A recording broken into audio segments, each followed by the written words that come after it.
different players with different teams in different situations, different coordinators, different coaches can all feed into how things are going to go. But if you simply look up last year's results, okay, Christian McCaffrey had 13 touchdowns, had touchdowns in 13 games of the 16 that he played last year. Okay, safe bet.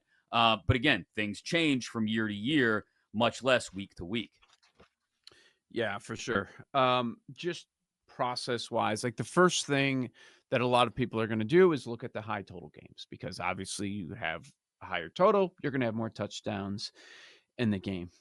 Specific matchups, history against a certain team. There are certain spots. I wouldn't say that there's a lot of them, but if you want to talk about a divisional matchup where you have a decent sample size, there are certain teams, I don't know, we've gone over the years, Mike Evans tears up, or Mike Evans. Mm-hmm.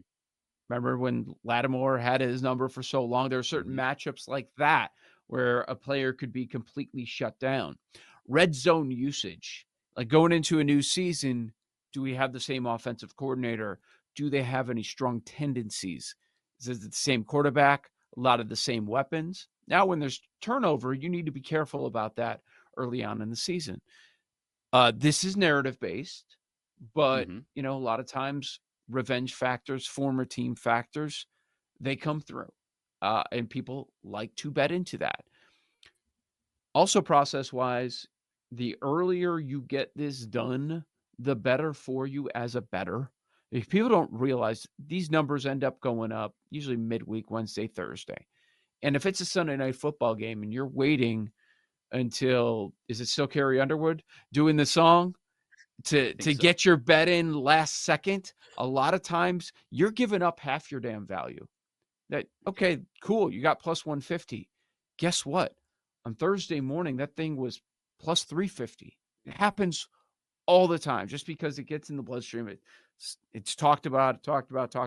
People bet into it. Numbers are cut immediately. Anytime I can find a reason to back a quarterback or a tight end for anytime touchdown or first touchdown of the game markets, I will, because you will always find much more value.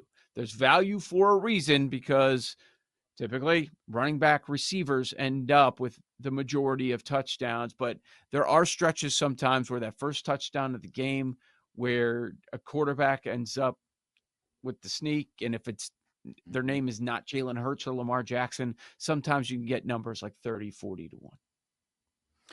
Yeah, and then there's the added value of whether you're willing to go first touchdown as opposed to Yes. anytime touchdown as well, and trying to figure out, okay, is this the same, like you said, offensive coordinators last year, same coaching staff, same personnel? Do we expect they're going to, a lot of teams, they'll script those first 10 to 15 plays. Did they have great efficiency last year on the first drive of the game? And how did those drives end more often than not? Yep. Yep. No doubt about it. Is this something that you bet a lot? I am. No. I've landed in a spot as a bettor of the NFL where I'm dialing back my props. I know a lot of people love props, and part of it is the fantasy community, people that do DFS, Sure. and then they tie it over to props. I will do props on primetime games. I don't like being forced to make plays on props. I am a sides, sometimes a totals better for the most part. And in Mm-hmm. island games, sure, I will add some player props or something that I think I truly have an advantage. But am I going to sit here and tell you that I'm going to have props on every game all the time? Absolutely not. And as they've become more popular, you need to be careful about the juice because they Yeah. know they can juice both sides, and a lot of sports books do, or they're going to juice minus 140, minus 150 on one side because people don't care. They're going to bet what they want to bet. They're going to follow this player because this better because they just hit 5 in a row or something like that, and you're going to pay the piper. And a lot of times it's so damn risky with injuries in the NFL to play the over on stuff. At least, even if your quarterback goes down, your top receiver, top running back goes down, if you play the side, there's still a good chance that you can cover that number. But Yeah. now you're dead in the first quarter or early on in the game. Yeah, I've increasingly dialed back on, and I've never been a huge fan of touchdown scorer props in the first place, but I've increasingly dialed back on, say, yardage and reception props or attempt props or whatever they may be for individual players as well. Now, when there are spots late in the year, especially where I've got enough track record from the existing data, like I'm at 8, 9, 10 games in the back pocket, and I can make some more educated guesses. Yes, I will try and pick and choose some of those. But I think you make a great point. I was absolutely convinced of one last year.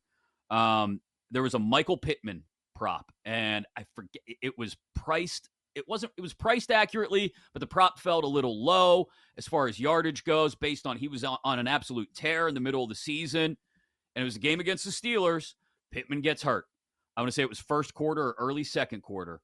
And Mhm. bang, whole thing gone right there. If I would have bet the side as I thought I wanted to, I probably would have lost as well because I was not on the Steelers at that point. I think they ended up winning that game or covering the number at least. But I guess the point is my bet would have been alive longer. The minute Michael Pittman took a shot to the head and had to go to the locker room, that bet was dead.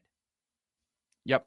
In addition to injuries, there are blowout factors too, where you could have the right process, be on the right side, an offensive player on a team that's just whooping their opposition, but guess what? They're sitting the fourth quarter. And Yeah. now all your props are just dead. Where you were there, man. All you had to do is bet on that team with the points. So the last couple of years, I've really tried to dial it back with the props. And if you end up with 20, 25, oh, great, you have a winning record. Hey, you know what? With all the juice you laid, you broke Yeah. even though you think you had a great day. Yeah, you really didn't. Yeah, you look up and you're, a couple bucks ahead of where you were at the start of the day. And it's like, Yeah. did I need all that angst?